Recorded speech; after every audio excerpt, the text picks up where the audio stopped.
Acá va. Si tengo audio del micrófono. Ok. Ok, parece que está bien. Ok. Entonces aquí va. Entonces, ya estuvimos hablando de posiciones. Ahora nos va a tocar hablar un poquito acerca de velocidades. Y, y bueno, ya estuvimos resolviendo, digamos que la cinemática de posiciones en las que, dado el estado de las articulaciones, nosotros podíamos conseguir la posición y orientación del efector final o del actuador. Entonces ahora lo que toca es ver cómo es la velocidad de cada uno de los puntos del robot que vamos a estar trabajando y las relaciones que existan entre estas velocidades y las posiciones de cada cosa. Vamos a ver que existen relaciones o existen funciones que nos relacionan las velocidades angular y lineal del efector final a las velocidades de las articulaciones. Y pues, bueno, es hasta cierto punto un tanto obvio, ¿no? Es obvio que si se mueven las articulaciones, pues evidentemente se va a mover nuestro efector y que la forma en la que se mueve nuestro efector va a ser proporcional o va a estar relacionada con la forma en la que se mueven nuestras articulaciones. Bueno, matemáticamente vamos a ver que las ecuaciones de cinemática directa definen una función que nos lleva del espacio de configuración de las articulaciones que nos lleva a un espacio de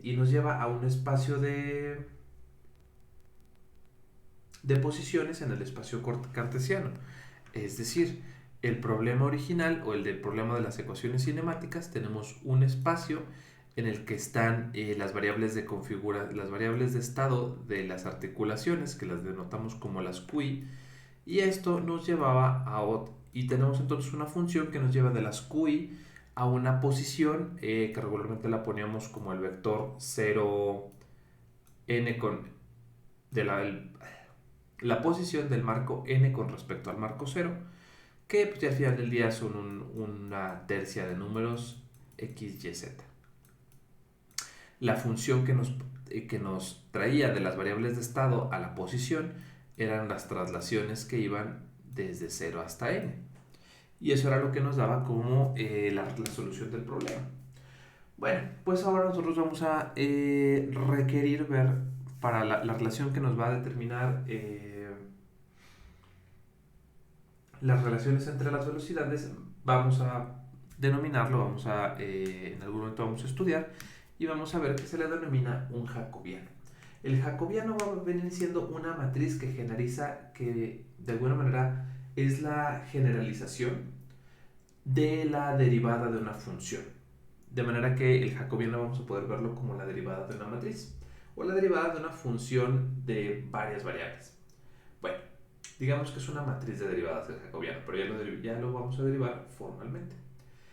Y bueno, este jacobiano lo vamos a ver hasta en la sopa porque va a ser interesante o bueno, nos va a aparecer para analizar el control del movimiento del robot y va a ser cualquier cosa que tenga que ver con manipulación, ¿no? Va a ser con la planeación y ejecución de trayectorias suaves, en la determinación de configuraciones específicas, en la ejecución de movimiento antropomórfico y en la derivación de las ecuaciones de movimiento dinámico.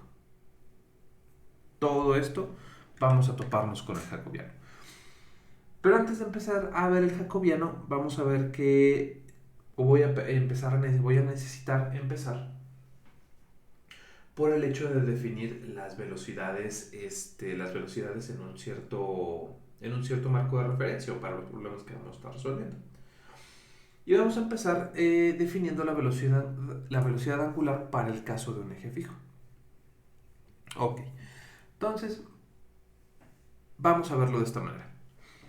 Vamos a tener que una rotación pura sobre un eje fijo va a hacer que cada punto del cuerpo rígido se mueva en un círculo.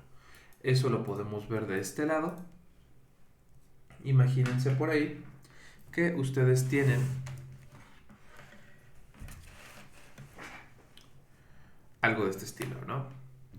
Vamos a tener un robot es evidentemente tridimensional, en el que, pues bueno, ustedes van a tener por aquí su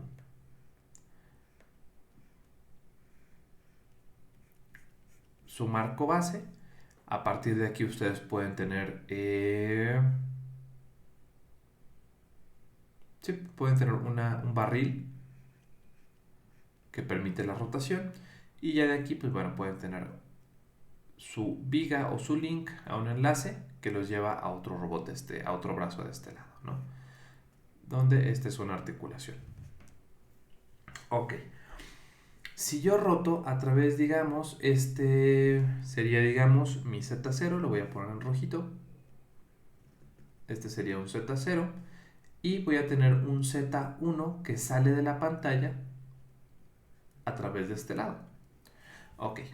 Entonces, si ustedes rotan sobre Z1, digamos que ustedes aplican una rotación o existe una rotación sobre Z1, un ángulo teta, lo que ustedes verían sería algo como esto. Ustedes verían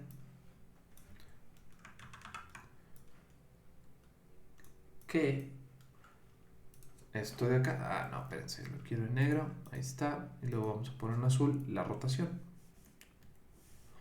Ustedes verían que si rotamos sobre Z1, cada punto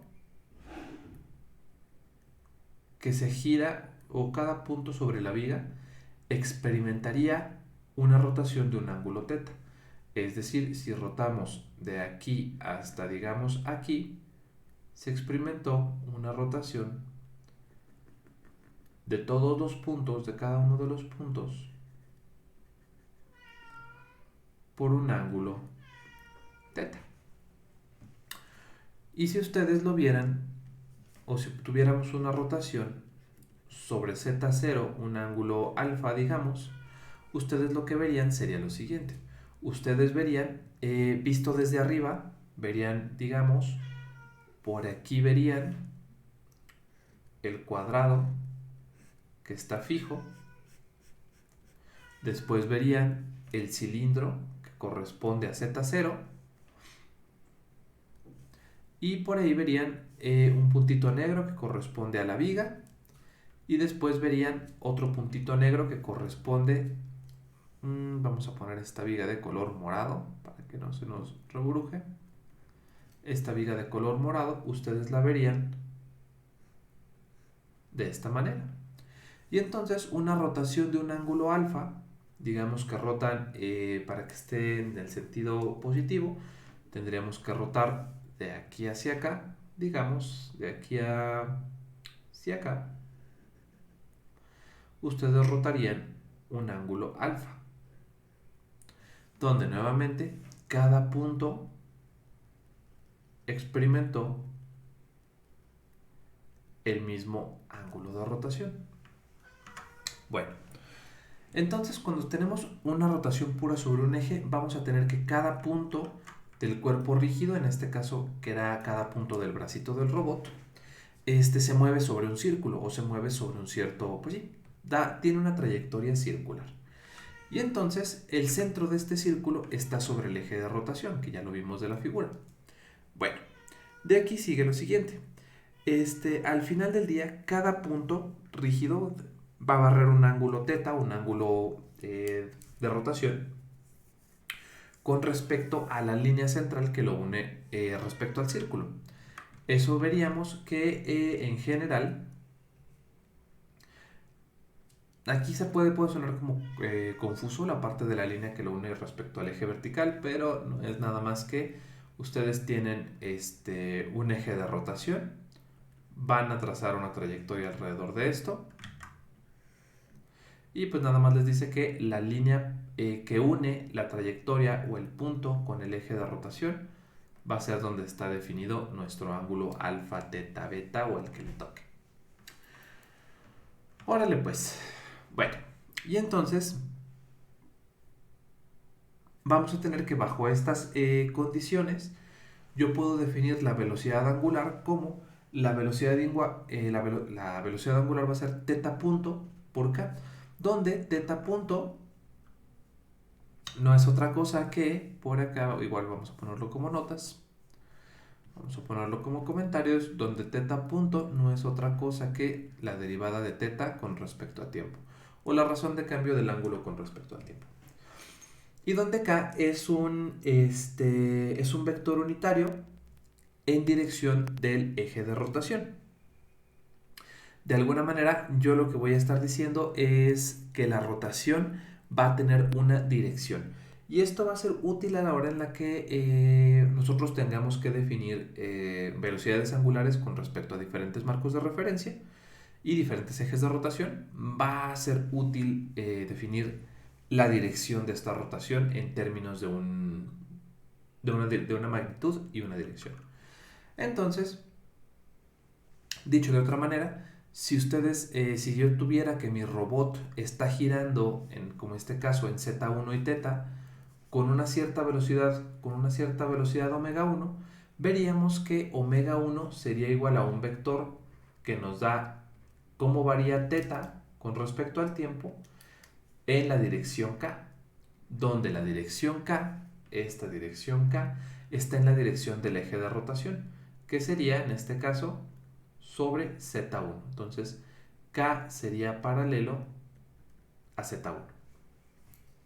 En el caso de acá abajo, tendríamos que, si estamos rotando, en este caso, con una cierta velocidad angular alfa punto en K, en este caso el K o el vector K estaría en la dirección del eje de rotación, que estaría apuntando hacia afuera de la pantalla. Estaría en la misma dirección que Z0.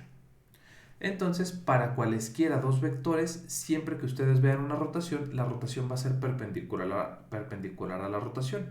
Si yo veo que, digamos, una partícula está rotando con respecto a un eje, este va a ser el eje, y por acá tenemos una partícula que está rotando con una cierta velocidad angular alrededor de ese eje, pues bueno, vamos a decir que la velocidad angular de esta cosa va a ser qué tan rápido varía el ángulo con respecto al tiempo, y le vamos a asignar la dirección k, que va a ser la dirección del eje. En este caso estaría k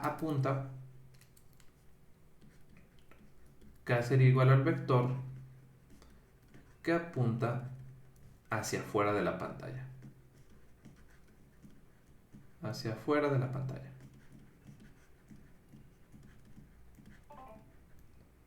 Ok.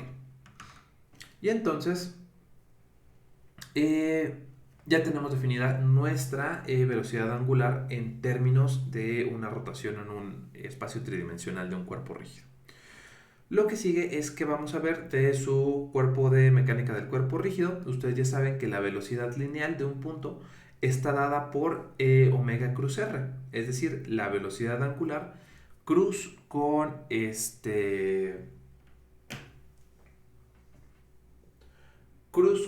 vector que sale del origen, ¿no? En este caso, ese vector r asumimos que yace sobre el eje de rotación de dicho punto. Órale, pues, luego, ya que vemos esta parte, vamos a ver que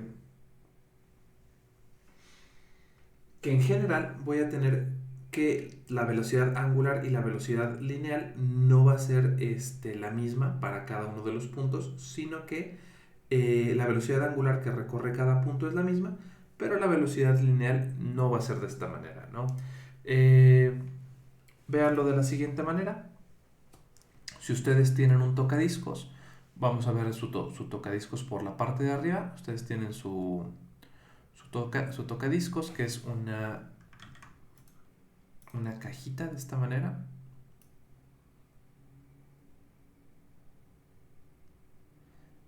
Vamos a hacer una cajita grande.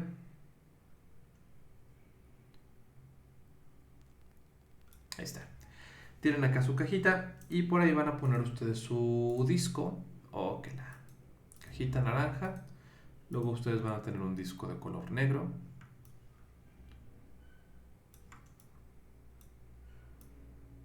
Ahí más o menos, en color negro.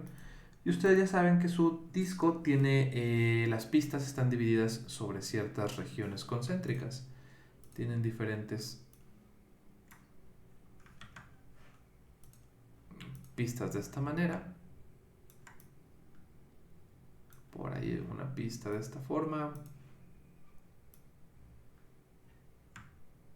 Y a lo mejor otra pista de esta forma. Ok. Entonces tenemos que este es el tocadiscos. Este de acá es su disco. No me gustó cómo quedó eso. Vamos a ponerlo así. Al revés. Donde el disco es esta cosa de acá. Y entonces ustedes ponen a girar su disco y digamos que ustedes ponen una etiqueta roja aquí y una etiqueta azul acá. Órale pues, de aquí a aquí empiezan a marcar y dicen, bueno, pues en 2 segundos mis marcas pasaron de estar aquí a estar acá. Una estuvo aquí y otra pasó a estar acá.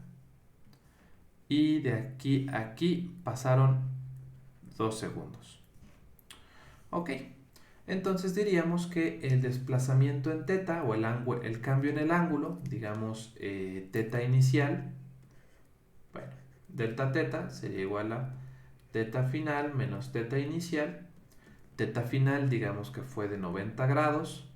Vamos a ponerlo en radianes para acostumbrarlos a trabajar en radianes. Sería de pi medios menos 0, entonces me quedaría pi medios. Y el tiempo que pasó, delta t, fue 2 segundos. Entonces podríamos decir que la velocidad angular fue delta teta en delta t igual a pi sobre 2, y esto me quedaría pi sobre 4 radianes sobre segundo. Ok, lo que quiero que vean que es lo siguiente, que en esos 2 segundos, tanto la pista roja como la pista azul se movieron 90 grados. Sin embargo, la distancia recorrida por la marca roja, la distancia roja, sería el radio por el ángulo que se movió. Esto sería un radio 1, que sería, digamos, este de aquí. Ese sería mi radio 1. La distancia, vamos a poner distancia 1. Distancia 1 es R1 por teta, que es lo que recorrió esa partícula, que sería un R1, digamos, de, no sé, 1 centímetro. Entonces esto sería 1 centímetro por teta, sería 1 por la distancia que recorrió, que fueron pi sobre 2. Entonces esta cosa recorrió pi sobre 2 centímetros. Y tendríamos una distancia 2 que fuera un radio 2. Este sería un radio 2 igual a que les gusta. Si de ahí hacia aquí es 1 centímetro y de aquí a aquí yo pienso que serían más o menos 2 centímetros. Y entonces, y la distancia 2 sería de R2 por el mismo ángulo teta, porque los dos recorrieron el mismo ángulo. Entonces esto sería 2 centímetros por pi sobre 2, esto recorrió pi centímetros. Y entonces de aquí vimos que vamos a ver lo siguiente. Y entonces yo tengo que la velocidad lineal, vamos a ponerlo en rojo, que la velocidad lineal o tangencial en rojo, digamos la velocidad 1, va a venir dada como la distancia que se recorrió entre el tiempo que se recorrió.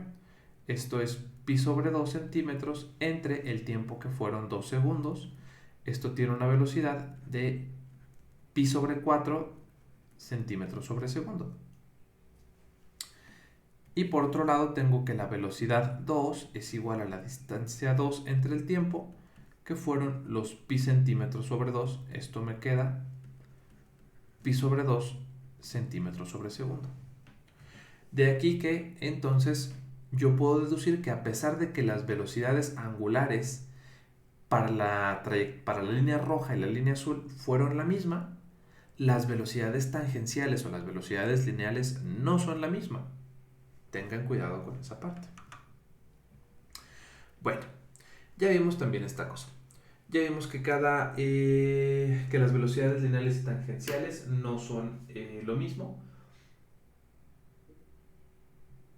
Lo que sigue es ver que en este caso cada punto del objeto o del robot que están moviendo experimenta la misma velocidad angular. Como lo vimos en el caso del tocadiscos. Ahora, cada punto va a estar fijado geométricamente al marco de referencia del cuerpo.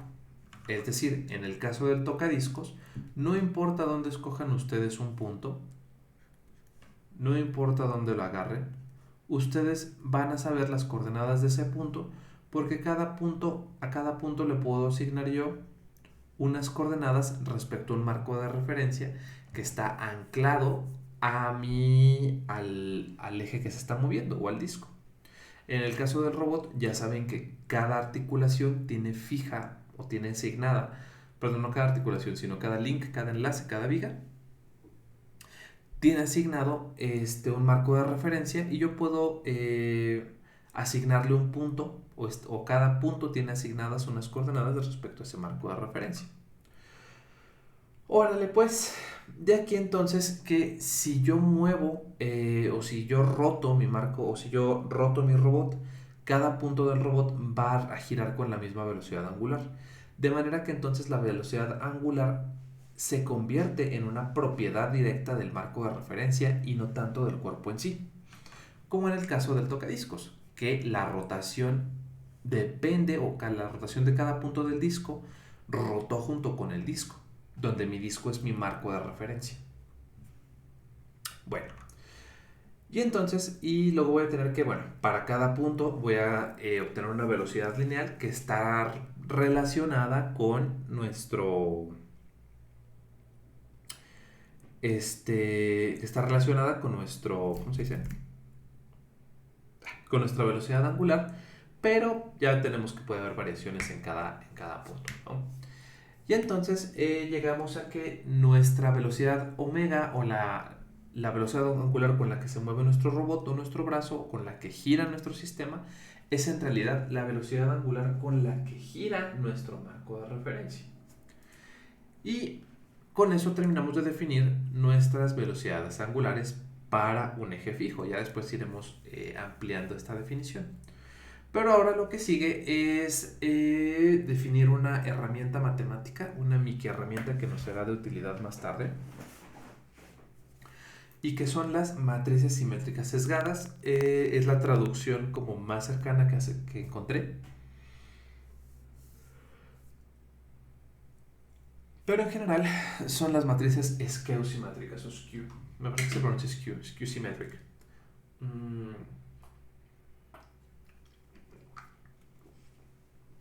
Y bueno, estas van a ser herramientas que me van a servir para definir otras cosas. Entonces, ¿cómo vamos a definir una matriz skew-simétrica? Una matriz va a ser skew-simétrica si y solo si se cumple que la transpuesta más la transpuesta de la matriz más la matriz es igual a 0. ¿Esto qué implica? Bueno, implica lo siguiente. Tenemos entonces que una matriz simétrica es de esta forma. Una matriz simétrica satisface una skew-symmetric.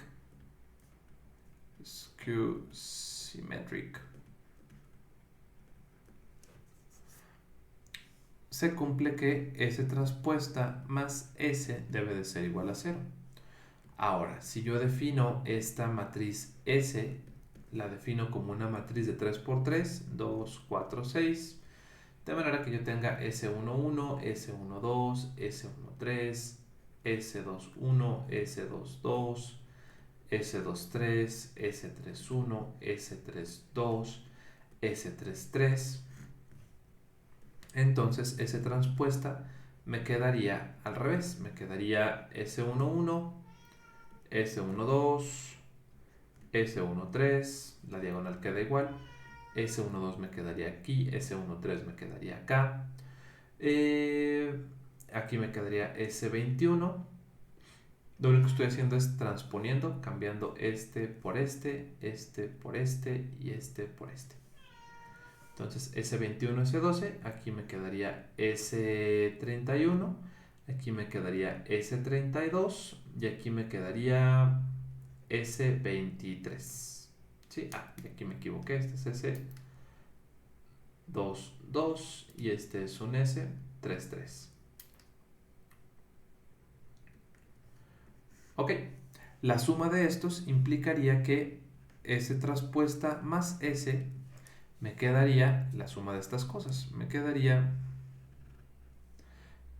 S11 más S11, S12 más S21, S13 más S31. Abajo me quedaría S12 más S21, S22 más S22, S23 más S32 y finalmente S31 más S13, S23 más S32, S33 más S33. Todo esto tiene que ser igual a 0. Para que la matriz sea idénticamente igual a 0, tengo que cada una de estas, de los 9 elementos de esta matriz, cada uno de los 9 elementos de este tipo debe de ser igual a 0. Entonces eso implica lo siguiente. Para la línea diagonal, vamos a pintarla en naranja. Para la línea diagonal, tengo que, para la diagonal,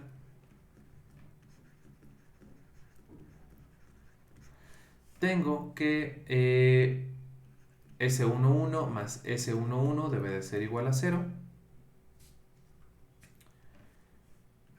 S22 más S22 debe de ser igual a 0 y S33 más S33 debe de ser igual a 0. Pero esto de acá lo único que dice es que 2 veces S1 es igual a 0, 2 veces S22 es igual a 0 y 2 veces S33 es igual a 0. Y entonces esto solamente implica que S11 es igual a S22 que es igual a S33 que es igual a 0. ¿Por qué? Porque este 2 está multiplicando, pasa dividiendo, 0 entre 2 me da 0 y llegamos a que S11 es 0, S22 es igual a 0 y S33 es igual a 0. Ahora, ya tenemos ese caso para la diagonal y tenemos que para los que están fuera diagonal y fuera de la diagonal,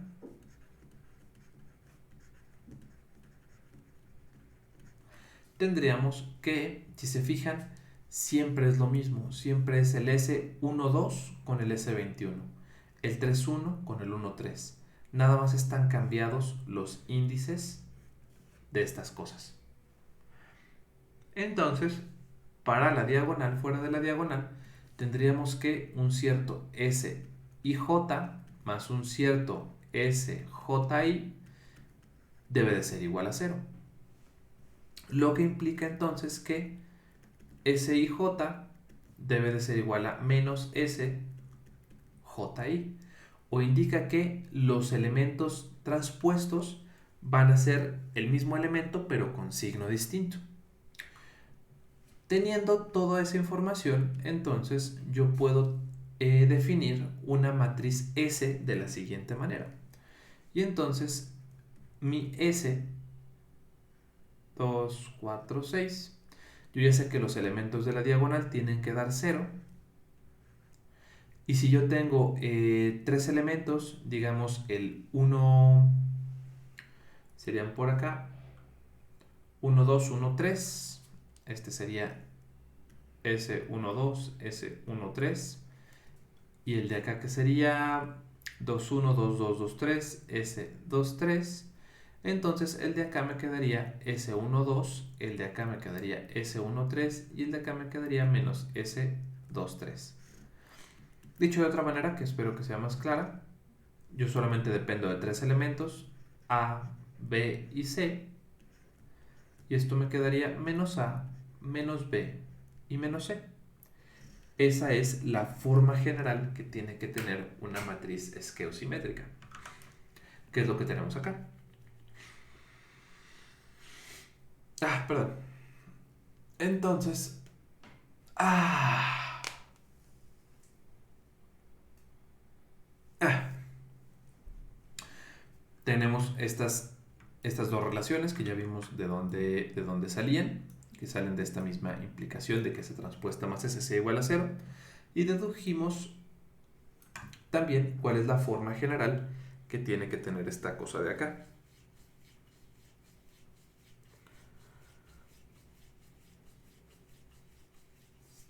Evidentemente hay formas de poner estas cosas. Aquí el libro los pone como que los elementos este, este y este sean negativos. Yo puse que los tres de abajo fueran negativos y las tres de arriba fueran positivas.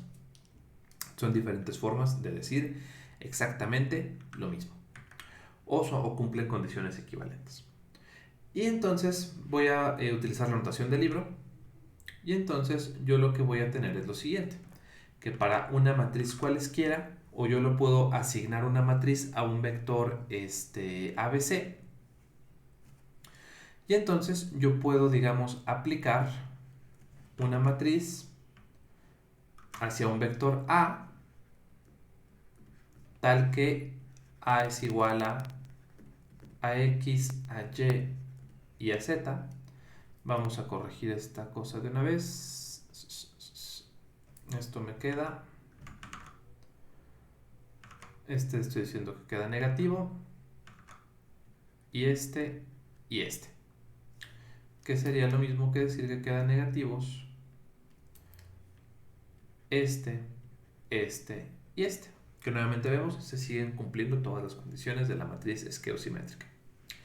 Y entonces, si yo puedo definir una matriz S de un vector A, o la representación esqueosimétrica, la representación sesgada de un vector A, yo la podría definir como S de A, lo voy a definir como dice acá. Voy a poner esto 2, 4, 6. En la diagonal tenemos 0 por ser skew. Tenemos los x de este lado, ax y menos ax. Tenemos los ay aquí. Este es menos ay. Este ya no me gustó cómo salió. Ahí está. Menos ay. Y por acá tenemos ay. Y aquí tenemos az y menos az. Y entonces ya aprendimos otra forma de representar un vector a través de una matriz simétrica sesgada. Órale, pues, ya que tenemos esto, nos toca un ejemplo. Dice, obtener las matrices esquiosimétrica de los tres vectores unitarios básicos, que serían I, el J y el K. Ok, vamos a ver de qué va. ¿Tú de qué vas? Dijo Franco de Vita. Entonces, ya sabemos cómo quedan acomodada esta matriz skew. Entonces, ejemplo, nos están pidiendo S de I, S de J y S de K. Ok, entonces vamos a empezar por el principio y vamos a recordar que el vector unitario I es un vector 1, 0, 0. El vector unitario J es un vector 0, 1, 0. Y el vector unitario K es 0, 0, 1. Ok. Y ya les queda ahí esta cosa, ¿no?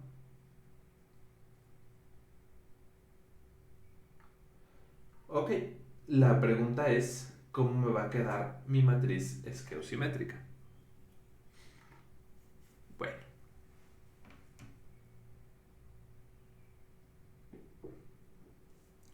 Vamos a hacerlo pues. Entonces, ahí va. Ya definimos dónde van los AX, dónde van los AY y dónde van los AZ. Entonces, lo tendríamos como sigue. Tendríamos S de I sería igual a un vector 2, 4, 6 con ceros en la diagonal y menos AZ, AZ, AY componente en Y, negativa aquí, y AX negativa aquí, componente en X acá. Esto me quedaría como diagonal en ceros, la componente en z de i, que para este caso es 0. Entonces me quedan las componentes en z, me quedan 0. Las componentes en y también son 0. Y las componentes en x, que son 1. Entonces me queda menos 1, 1. De igual manera, para j me quedaría como 2, 4, 6. En la diagonal quedan estos 3. Luego en z no tenemos componentes. En y sí tenemos componentes, que es 1. Y en x no tenemos componentes. Y finalmente lo hacemos lo mismo para acá. Yo pienso que eso ya no me cabe ahí, entonces lo voy a poner de este lado. S de k quedaría como 2, 4, 6. Ponemos los ceros en cada lado. Las componentes en z, que son menos 1 y 1. Las componentes en y, que son 0. Y las componentes en x, que son 0 para este caso. Y estas son las matrices esqueosimétricas o simétricas sesgadas para los 3 vectores unitarios, ¿no? Vemos que son matrices que tienen 2 elementos para cada uno de los elementos o cada uno de los componentes que tenga el vector. Y ya vimos que es cuestión, o construir estas matrices es nada más cuestión de asignar cada una de las, ¿cómo se dice? De asignar cada una de las componentes en el lugar correcto de la matriz. Lo que sigue es empezar a hacer cálculos de la derivada de una matriz de este tipo de cosas. Entonces, no sé, ¿hay dudas hasta acá? Si hay alguna duda o comentario, si no, ya pasamos a este ejemplo. Y luego lo que sigue, las propiedades de la matriz esqueosimétrica. Bueno, eso sí lo alcanzamos a ver. Ya la derivada de una matriz de rotaciones, así yo pienso que ya va a tener que quedarse para la siguiente clase. Pero bueno, si hay dudas ya saben que me pueden preguntar, me pueden ahí interrumpir en el momento que ustedes crean conveniente para satisfacer su curiosidad. ¿Cómo vamos de gente? Todavía seguimos teniendo muy poquita asistencia. Sí. Bueno, pues ni modo, pues es lo que hay. Bueno. Acá está. Entonces ahí va. Propiedades de las matrices simétricas sesgadas o esqueosimétricas es que son lineales. Si yo aplico la matriz S hacia una combinación lineal de vectores, una constante alfa por un vector A más una constante beta por un vector B, las constantes botan fuera de la matriz y el operador S se distribuye ante la suma y la diferencia. Para dos vectores A y P, yo tengo que la multiplicación de una matriz esqueosimétrica por un vector P me da lo mismo que hacer el producto cruz con estos dos vectores. Y para una rotación que pertenece al grupo especial 3 y un vector A, tenemos que la transformación de similaridad de una matriz esqueosimétrica es igual a